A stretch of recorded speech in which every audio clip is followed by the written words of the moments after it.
অস্টিনস theory of law, এটাকে আমরা positivist theory of law বলি, আবার অ্যানালিটিক্যাল থিওরি অফ ল বলি। এটাতে মূলত যে জিনিসটা ফোকাস করা হয়েছে সেটা হচ্ছে কমান্ড থিওরি। এই অস্টিন দ্য থিওরির মাধ্যমে আইন আসলে কি, আইন জিনিসটা কেমন, এই জিনিসটা ব্যাখ্যা করার চেষ্টা করেছে খুব সহজভাবে। এবং এই থিওরিটা একটা যুগান্তকারী থিওরি। এই থিওরিতে আইনের উৎপত্তি, যেমন সভরেন এর কথা বলা হয়েছে, আইন কেন মানুষ মানে, স্যাংশনের কথা বলা হয়েছে, আইন কি অর্থাৎ আইনকে একটা কমান্ড হিসেবে তুলনা করা হয়েছে। রুলস না, আইন মানে রুলস না, command means not rules, command means not anything just I said, command means not request, আমি কাউকে একটা রিকোয়েস্ট করছি এটাও বোঝাচ্ছে না। কমান্ড মিনস কমান্ড, যেটাতে কোনো কিছু চাওয়া হয় এবং এটা করতে অবলাইজ থাকে। তো আমরা আলোচনায় যাচ্ছি। ইন্ট্রোডাকশনে আমরা যে অস্টিন সম্পর্কে যেটা বলতে পারি, সে হচ্ছে ফাদার অফ ইংলিশ জুরিসপ্রুডেন্স। সে একজন ইউটিলিটেরিয়ান থিওরি, যেমন জেরেমি বেন্থাম ইউটিলিটেরিয়ান থিওরির প্রবক্তা, ওনার মতো একজন সুযোগ্য শিক্ষকের শিষ্য। এছাড়া উনি সর্বপ্রথম জুরিসপ্রুডেন্স থেকে ইথিক্সকে আলাদা করেছেন। ইথিক্স মানে ন্যায় নীতির বিদ্যা, মানে মোরালিটি আমরা যে জিনিসটা বুঝি এটাকে ইথিক্স আমি বলতে চাই আর কি সহজভাবে।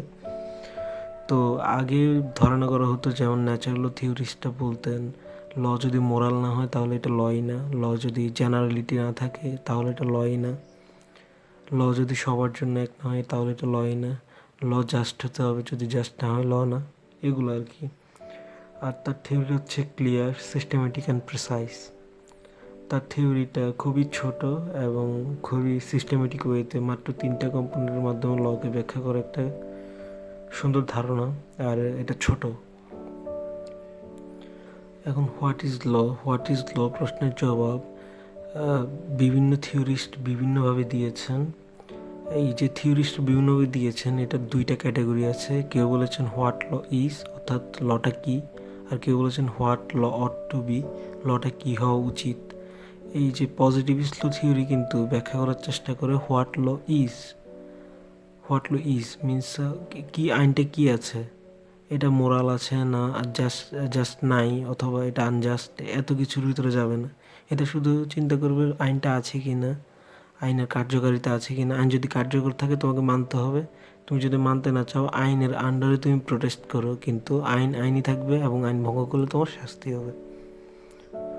অ্যাভয়েড ন্যাচারাল ল অ্যান্ড জাস্টনেস, আগে যেটা বললাম ন্যাচারাল ল বেশি ফোকাস করে ফেলছে ইথিক্সের সাথে, জুরিসপ্রুডেন্স আর ইথিক্সকে ন্যাচারাল ল অনেকটা কাছাকাছি এবং একাকার করে ফেলেছে। জুরিসপ্রুডেন্স আলাদা একটা ডিসকোর্স, ন্যাচারাল ল থিওরির কারণে এটা আলাদাভাবে পায় নাই, মোরালিটির সাথে খুব কাছাকাছি চলে গেছে। এই কারণে ন্যাচারাল ল থিওরিতে জাস্টনেস যে জিনিসটা, এটাকে এখানে ইগনোর করা হয়েছে। ইগনোর করা হয়েছে মিনস এটা ইনডিফারেন্ট, অর্থাৎ নির্বিকার, এটা জাস্ট হতেও পারে না হতে পারে, কিন্তু আইন হচ্ছে আইন, তাই আইন মানতে হবে। ল ইজ দ্য, এখানে তার মূল থিওরিটা, law is the command of sovereign enforced by sanction. Law হচ্ছে সার্বভৌম কর্তৃপক্ষের আদেশ, যেটা কর্তৃত্ব সম্পন্ন যে ক্ষমতা, যে স্যাংশনিং পাওয়ার, অব্লিগেটরি পাওয়ার, ভিন্ডিকেটিভ পাওয়ার, এই পাওয়ারটার মাধ্যমে, অর্থাৎ এটা এটা মানতে বাধ্য করা হয়। That means sovereign's command is law back by sanction, অর্থাৎ যে সার্বভৌম ক্ষমতা, যে শাসকের কথাই আইন, শাসকের আদেশই আইন, এবং সেই আইনটা স্যাংশনের মাধ্যমে মানতে বাধ্য করা হয়। এই আমরা যদি 3টা জিনিস ভাঙি, আমি আগে রেডমার্ক করে রেখেছি, কমান্ড, সভরেইন অ্যান্ড স্যাংশন। তার থিওরিরও এই 3টেই মূল কম্পোনেন্ট, অর্থাৎ কমান্ড কোনো কিছুর আদেশ, not request, not something just said, not any rules, customary rules ইত্যাদি। সভরেইন অর্থাৎ সার্বভৌম ক্ষমতা, এই তার সভরেইনের আইডিয়া থেকেই বর্তমান যে ন্যাশন স্টেট, স্টেটের কথা, স্টেটের যে উপস্থিতি ন্যাচারাল থিওরিতে ওই জিনিসটা নাই। তার থিওরিতে মানে মিনিমাম যে জিনিসটা আমাদের বর্তমান যুগের যে স্টেটের ধারণাটা তিনি সভরেইন ধারণার মাধ্যমে ব্যাখ্যা করেছেন।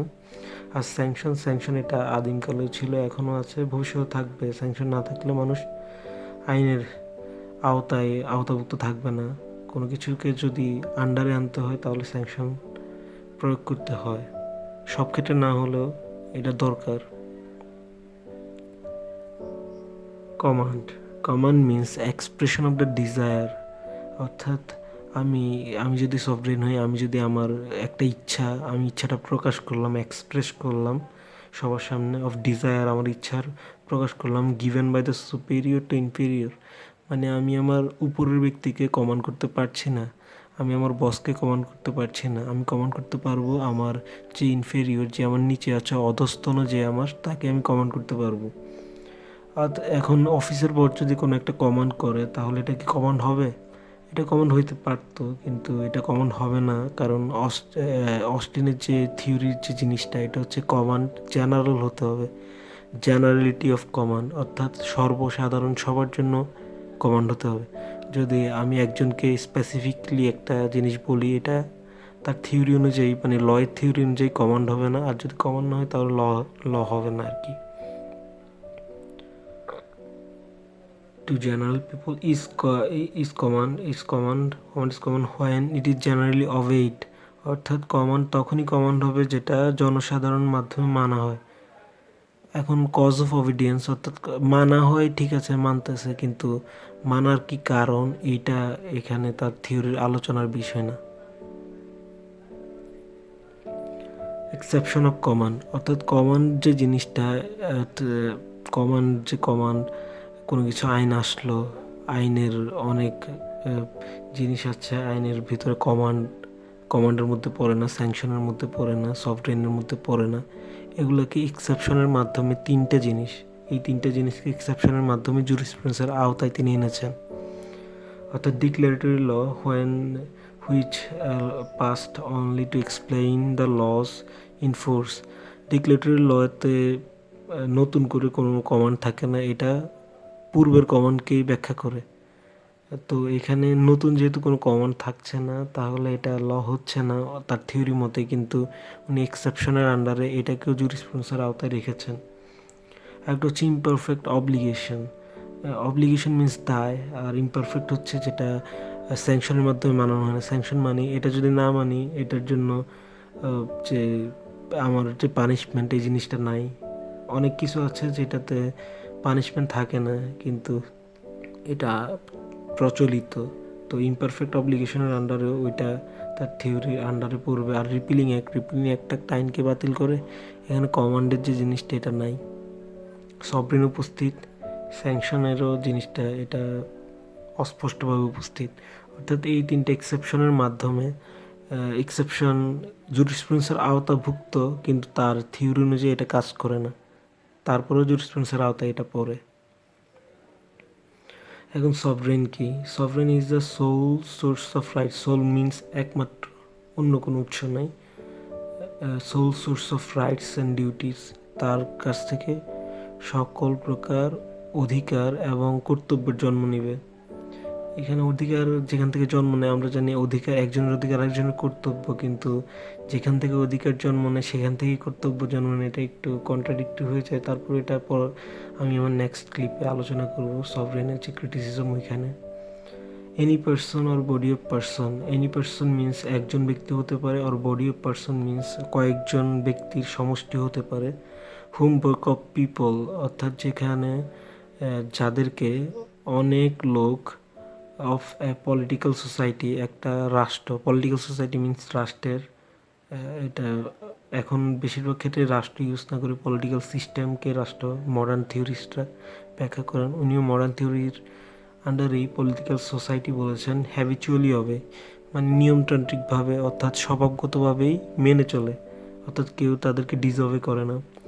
Sovereign can not be divided, সভরেনকে ডিভাইড করা যাবে না, অর্থাৎ সভরেন এই ক্ষমতা 100% ক্ষমতাকে আমি 50% একজনের হাতে 50% আরেকজনের হাতে দিব, এরকম হবে না। অর্থাৎ বডি অফ পার্সন হলেও সভরেন একত্রে একটা ইউনিট হিসেবে কাজ করবে। Continuous but can be shifted, continuous means sovereign continue করবে। আমরা ইংল্যান্ডের যে সিস্টেমটা, যে রাজা রানী, রাজা কিন্তু মরে না, ক্রাউন কিন্তু মরে না, কারণ রাজা তাদের যে এখানে একটা পোস্ট, আর রাজা কোনো ভুল করে না, রাজা একটা পোস্ট, রাজার কোনো কাজ নেই। ইংল্যান্ডের যে রাজত্ব, ইংল্যান্ড যে যে রাজত্বের যে জিনিসটা এটা কন্টিনিউ করে, একজনের পর একজন রাজা হচ্ছে, কার পরে কে রাজা হবে এটা ঠিক করা থাকে। সুতরাং রাজার যে পোস্ট এটা খালি হচ্ছে না, রাজা শিফট হচ্ছে, এটা কন্টিনিউ করছে, রাজত্বকালটা কন্টিনিউ করছে, এখানে কোনো গ্যাপ থাকছে না। অর্থাৎ একজন রাজা নাই, এখানে মাঝে দিয়ে 1 বছর গ্যাপ, এরপর আরেকজন রাজা আসছে, উনি রাজা হলেন, এরকম কিছু নাই। পাওয়ার ইজ নট লিমিটেড, অর্থাৎ সভরেন তার ক্ষমতার আন্ডারে, যেহেতু সভরেন সর্বোচ্চ ক্ষমতার উৎস, এই জন্য সভরেনের কোনো ক্ষমতাকে অন্য কারো আন্ডারে লিমিট করা যাবে না, পার্মানেন্ট। ওই লিমিটেশনের যে জিনিসটা এখন আমরা জানি কনস্টিটিউশনাল সভরেন্টিতে সভরেনের ক্ষমতা কিন্তু লিমিটেড কনস্টিটিউশন দ্বারা। এখানে একটি কন্ট্রাডিকশন আছে। পার্মানেন্ট, সভরেন পার্মানেন্ট, অর্থাৎ সভরেনের কোনো ডেস্ট্রয় নেই, সভরেনের কোনো হ্রাস নেই, বৃদ্ধি নেই, এরকম। ডু নট অবে এনিওয়ান, এটাও আরেকটা গুরুত্বপূর্ণ ফিচার। সভরেন কাউকে অবে করে না, সভরেন কারো কর্তৃত্বের আন্ডারে না। Sanctions means obedience. অবিডিয়েন্স বলতে আমরা কি বুঝি? অবিডিয়েন্স বলতে হচ্ছে দায়, আমি এটা মানতে বাধ্য। অন হুইচ ল স্ট্যান্ডস, অর্থাৎ ল যে একটা ভিত, যদি লকে আমরা একটা ব্যক্তি ভাবি, আর যদি এই স্যাংশনটাকে মাটিটাকে স্যাংশন ভাবি, তাহলে এটার একটা মানে সঠিক ব্যাখ্যা হয়। অর্থাৎ মানুষ যে যদি মাটির উপর দাঁড়াইতে না পারে, তাহলে লও স্যাংশন ছাড়া দাঁড়াইতে পারবে না। ল যদি মানতে হয়, ল যদি প্রতিষ্ঠিত হতে হয়, তাহলে স্যাংশন থাকতে হবে। সাম মেথড অফ কোয়েশ্চন, অর্থাৎ এই যে লকে মানাবো, লয়ের এই যে জিনিসটা, এখানে কোয়েশ্চন থাকতে হবে, অর্থাৎ লকে মানতে বাধ্য করতে হবে। ল এমনি এমনি কেউ মানবে না তার থিওরি মতে, কিন্তু অনেক ক্ষেত্রে দেখা যায় স্যাংশন ছাড়াও অনেকে ল মানছে। আর logical part of the concept of law, এই লজিক্যাল পার্ট বলতে আমরা কি বুঝি? লজিক্যাল পার্ট বলতে আমরা বুঝি মানুষ তো এমনি এমনি আইন মানবে না, শাস্তি আছে আইন মানবে, কমান্ড আছে আইন মানবে, আদেশ মানবে। অর্থাৎ এইখানে মাঝে যে এই কমান্ড এবং মানা, এই মাঝে যে জিনিসটা থাকে, এই জিনিসটি হচ্ছে স্যাংশন। এটার মধ্যস্থতার কারণেই মানুষ আইন মানে, এটাই মূল কথা। আর পেনাল্টিস মিনস, যেটা আমি আবার বললাম, means of obedience, on which law stands. এখন আমি যদি রাস্তার বাম দিক দিয়ে চলার নিয়ম, আমি যদি ডান দিক দিয়ে দৌড়াই, রাস্তার ফুট ওভার ব্রিজ ব্যবহার করা দরকার, আমি যদি ফুটপাথ ব্যবহার করা দরকার, আমি যদি ফুটপাথ ব্যবহার না করে মূল রাস্তায় উঠে যাই, তাহলে আমাকে মানানোর জন্য পুলিশ আছে। আবার যদি আমি কোনো কিছু রাষ্ট্রবিরোধী কিছু করি, আমাকে রাষ্ট্র তার ক্ষমতার আন্ডারে আনার জন্য আমাকে গ্রেফতার করতে পারে, আমাকে প্রিভেন্টিভ ডিটেনশনের আন্ডারে আনতে পারে, এই জিনিসগুলো। অর্থাৎ আমি যে সভরেনের কর্তৃত্বকে মানছি না, কর্তৃত্বকে মানানোর ভিতরে আনানোর যে প্রক্রিয়া, যে কর্তৃত্ব যে প্রতিষ্ঠিত কর্তৃত্ব, যেটা, এটাই হচ্ছে স্যাংশন। আর আরেকটা হচ্ছে ইনস্টিটিউশনাল পানিশমেন্ট। স্যাংশন বলতে এই যে মূল জিনিসটা, আমি যদি একটা ওয়ার্ডই বলি, দুইটা ওয়ার্ডই বলি, ইনস্টিটিউশনাল পানিশমেন্ট বললেই যথেষ্ট। ইনস্টিটিউশন স্যাংশন কিন্তু এমনি এমনি আসবে না। স্যাংশন যদি আমি বলি, আমরা দুইজন মিলে একটা জিনিস নির্ধারণ করলাম, কিন্তু কোনো ইনস্টিটিউশন ছাড়া, এইজন থাকি এখানে, ওইজন থাকি এখানে, আমরা কোনো একটা জিনিসের আন্ডারে না, তাহলে এটা হবে না। সভরেনকে প্রাতিষ্ঠানিকরণের মাধ্যমে যে পানিশমেন্টটা আসবে, ওইটাই হচ্ছে স্যাংশন। এই হচ্ছে স্যাংশনের ধারণা। এই হচ্ছে অস্টিনের যে যুগান্তকারী থিওরির 3টে জিনিসের আলোচনা: কমান্ড, সভরেন অ্যান্ড স্যাংশন।